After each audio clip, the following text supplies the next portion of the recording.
Open mic, Nah, insya Allah, sudah bisa. silakan bisa disampaikan pertanyaannya.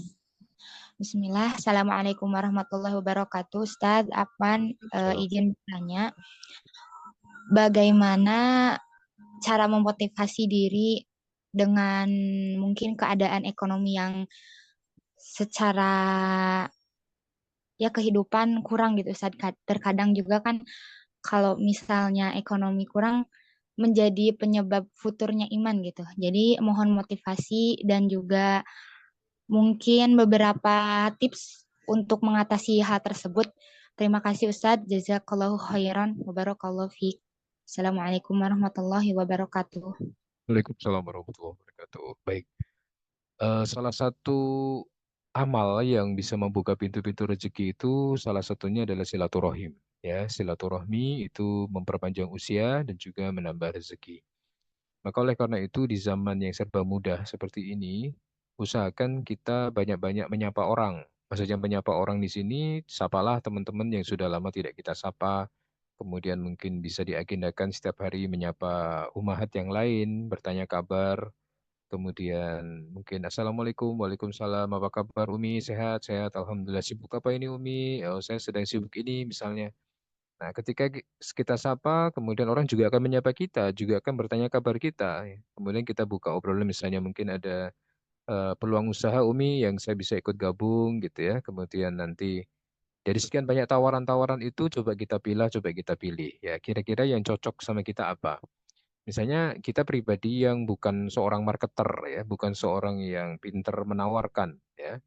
Makanya coba buka di YouTube ya, teknik menawarkan barang ya, atau mungkin bahasa copywriting yang baik untuk menawarkan barang kepada orang, bagaimana caranya menjuali orang. Karena memang tidak semua orang itu suka dijuali lewat dunia maya. Kita nggak kenal tiba-tiba Assalamualaikum mau menawarkan barang gitu. Hampir semua orang akan menolak ya.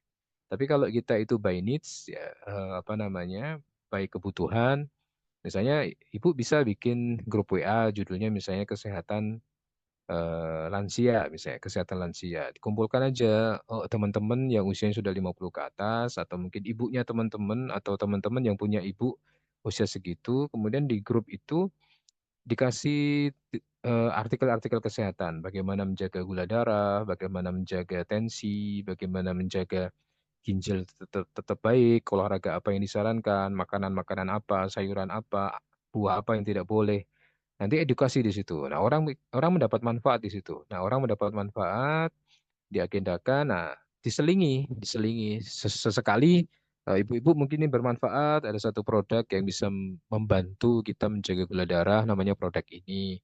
Kalau ibu membutuhkan, saya jualan. Nah, untuk hari ini harga biasanya 250, saya jual cuma 200 ribu saja misalnya. Jadi Anda saving 50 ribu.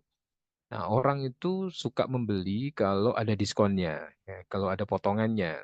Kalau apalagi ibu-ibu, kalau beli ada potongannya itu kalau kayak menemukan sepotong apa ya, kebahagiaan yang luar biasa ya. Makanya di situ edukasi tapi kita pakai soft selling ya. Jadi jualan tapi dengan cara yang lembut ya. Orang tidak merasa kalau sedang dijuali.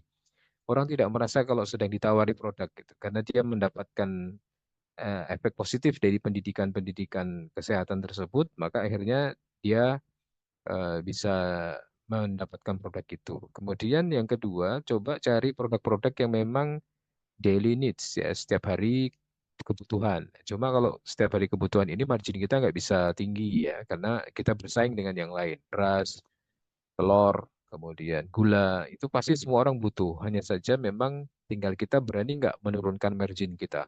Kalau toko sebelah misalnya dia ambil laba 2.000, kita ngambil laba 1.000.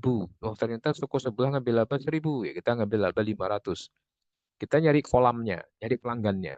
Karena bisa jadi kita punya pelanggan beras, tapi nanti ketika kita punya produk pembersih pembersih piring misalnya, kita bisa tumpangkan di situ. Bu, saya punya pembersih piring. Nah, beras kita mungkin cuma ngambil 500, tapi pembersih piring kita ngambil 2.000 sampai 3.000 misalnya. Jadi, bikin brand di mana orang itu kenal Anda sebagai penjual yang murah, penjual yang ramah, penjual yang mudah, penjual yang satset ya, kalau ada permintaan ya jangan ditunda-tunda, jangan ditunda-tunda ngirimnya, langsung aja dibungkus, langsung tempelin alamat, langsung kirim, langsung share resi ya. Tapi ingat Anda harus punya peraturan terhadap diri Anda sendiri. Misalnya SOP-nya tidak akan mengirim kecuali transfer sudah masuk ya. Kita berjanji pada orang lain tidak akan curang, tidak akan bohong. Makanya tetapkan aturan-aturan itu agar kita tidak menjadi korban kebohongan atau korban kedoliman. Seperti itu. Beberapa tipsnya. Baik, terima kasih.